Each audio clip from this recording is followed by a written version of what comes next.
Okay, now let's talk about the development of the heart. As I mentioned before, the heart starts beating during the 4th week, at which time it is just a primitive tube.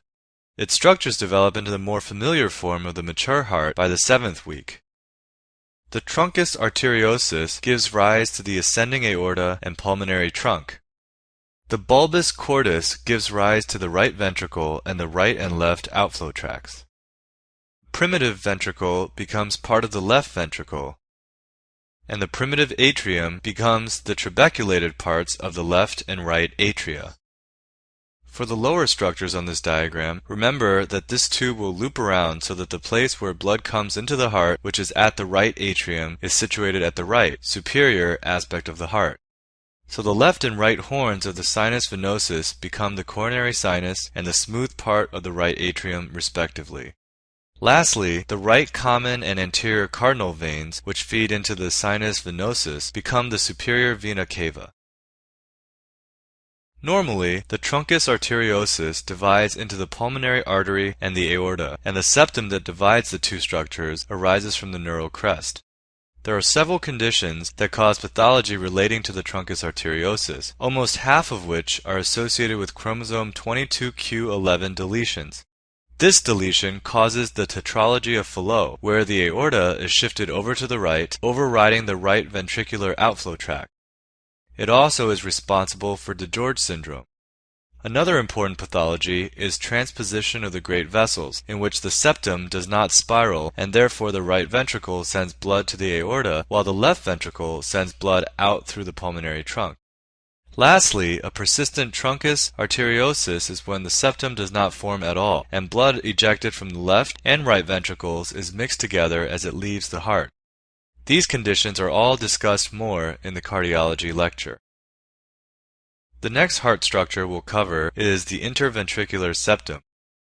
Normally, this starts with the muscular ventricular septum arising from the base of the heart. And as we mentioned on the last slide, the aorticopulmonary septum forms within the truncus arteriosus. The hole between these is the interventricular foramen.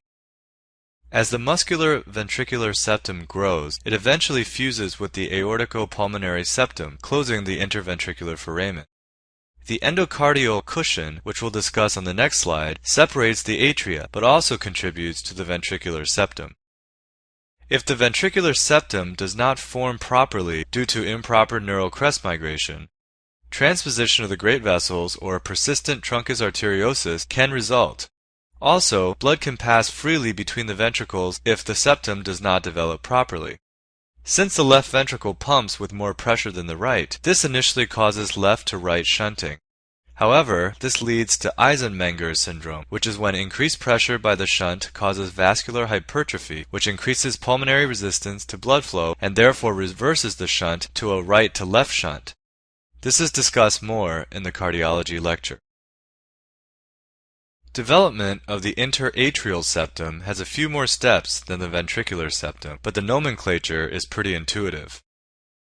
To begin with, in Figure 1, there is a septum primum, which means first septum, growing out from the top of the atria, and an endocardial cushion at the bottom of the atria. The space between them is called the foramen primum, which basically means the first hole. And this gets narrower as the septum primum grows towards the endocardial cushion. Next, in Figure 2, the septum primum finishes growing towards the endocardial cushion and connects with it, and a second hole, called the foramen secundum, forms in the septum primum. Remember, throughout this process, pulmonary blood flow is minimal since the embryo isn't breathing, and the embryo is receiving oxygenated blood into its right atrium from the mother, so a right to left shunt is maintained such that this oxygenated blood can leave the aorta to the rest of the body. In Figure 3, a second septum, called the septum secundum, begins to grow down from the top of the atria along the right side of the septum primum, but it is never complete, due to a hole in it called the foramen ovale, which means the oval-shaped hole. As you can see in Figures 4 through 6, the foramen secundum enlarges as the top part of the septum primum degenerates, until the remaining part of the septum primum is just a valve that covers the foramen ovale and prevents blood from flowing backwards from left to right. At the same time, the rest of the two septae fuse together, forming one atrial septum. After birth, the right to left shunt is no longer beneficial, so the foramen ovale closes due to increased left atrial pressure. The most notable pathology of the atrial septum is a patent foramen ovale, which can be caused by excessive resorption of either septum or increased pulmonary pressure. This results in a left to right shunt, which is usually minor and asymptomatic, but can eventually lead to enlargement of the right side of the heart and heart failure.